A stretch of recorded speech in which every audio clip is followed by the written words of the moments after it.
You walked out of the salon loving your bob. Then 2 days later, it looked like a helmet. You're not alone. In this video, we're talking about the little things that are ruining your bob, from the wrong heat styling to product mistakes, and how to bring it back to life the right way. And make sure to watch until the end, because we're doing a side-by-side comparison of wrong versus right heat styling. It'll completely change the way you handle your bob moving forward. Let's start with the truth.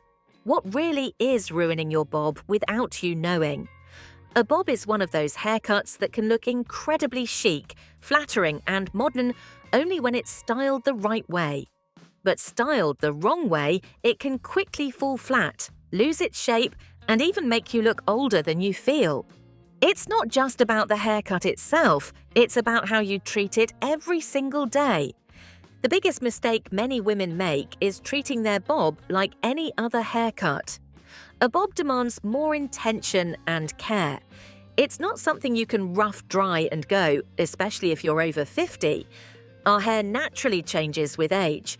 Hormones shift, estrogen drops, and we start to see thinning, especially around the crown and the front hairline. The texture can get more wiry or fragile, and even the way our hair holds shape changes over time. All of that affects how a bob sits and moves. The truth is, bobs need structure, but not stiffness. They need volume at the roots to lift the face and soften the features.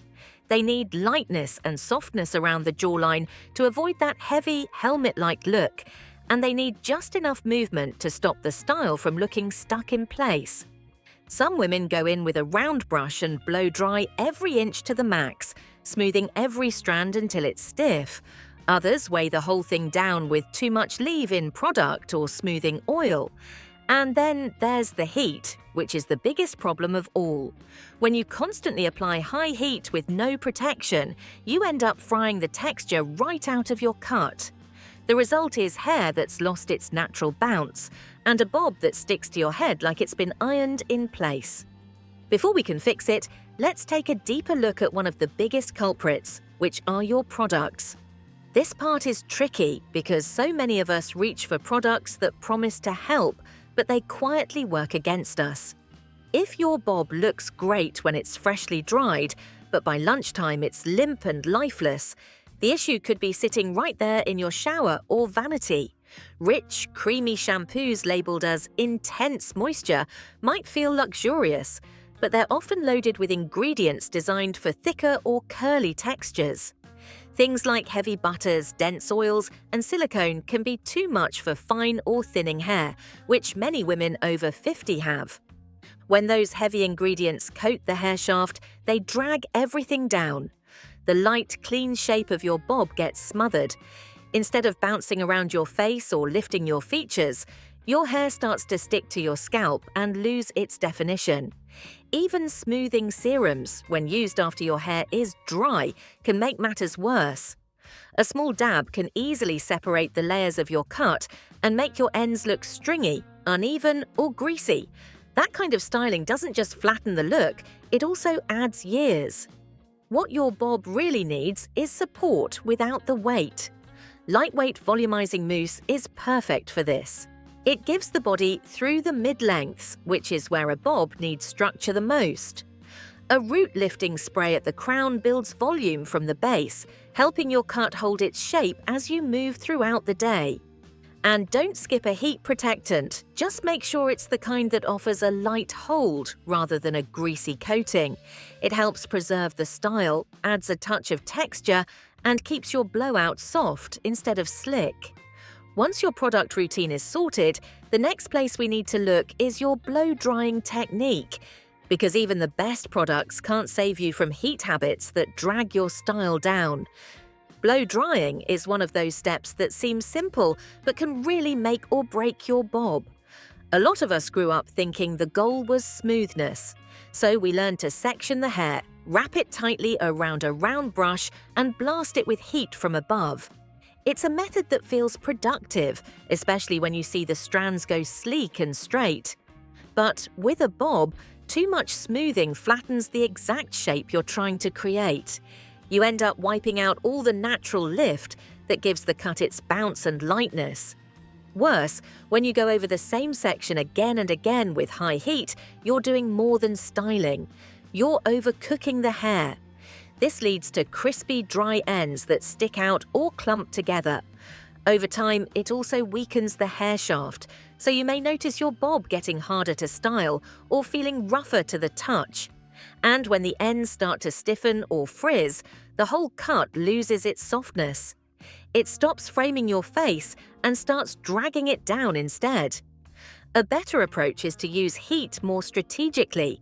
Start with your head flipped upside down and rough dry your hair until it's about 80% dry. That small move alone builds volume at the root and prevents heat damage. When you do go in with a round brush, use it just to shape the ends. Focus on movement and flow rather than tight control.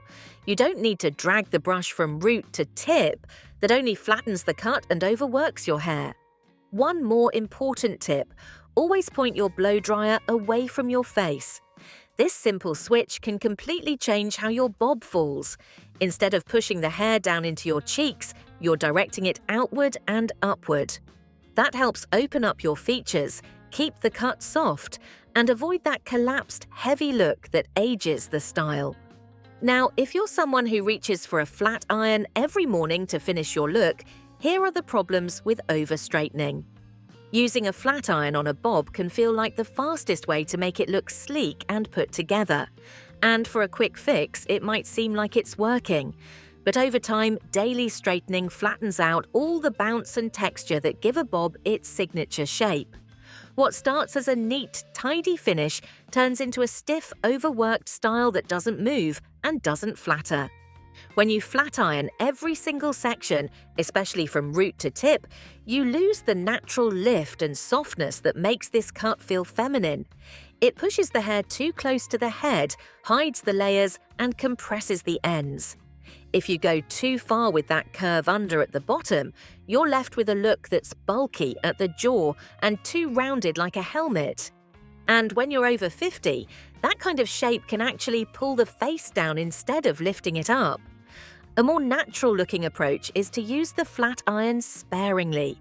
Focus only on the parts that really need help, like a stubborn wave that sticks out or a section near your part that needs smoothing. Keep the rest of the hair free to move a little. Let the mid-lengths hold a soft curve rather than ironing them pin straight. That small amount of bend gives the bob its swing and brings your features forward. If your hair is on the finer side, you might want to skip the flat iron altogether. Blow drying with a paddle brush can give you just enough smoothness while keeping the shape loose and natural. It's all about finding that balance between polish and movement. A well-styled bob doesn't have to be perfect. It just has to feel effortless. Let's break it down side by side to really have a clear comparison. Picture this clearly.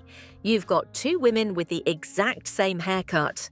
One of them uses a thick, heavy serum straight out of the shower. She applies it all over, then goes in with a round brush and a blow dryer on full blast, smoothing the hair down in long, repeated strokes. After that, she takes a flat iron and presses every section into submission. The final result might look sleek at first, but within an hour, the roots are completely flat, the hair sticks to the scalp, and the ends feel dry and stiff.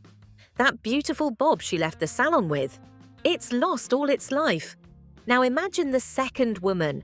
She starts by choosing lightweight, volumizing products.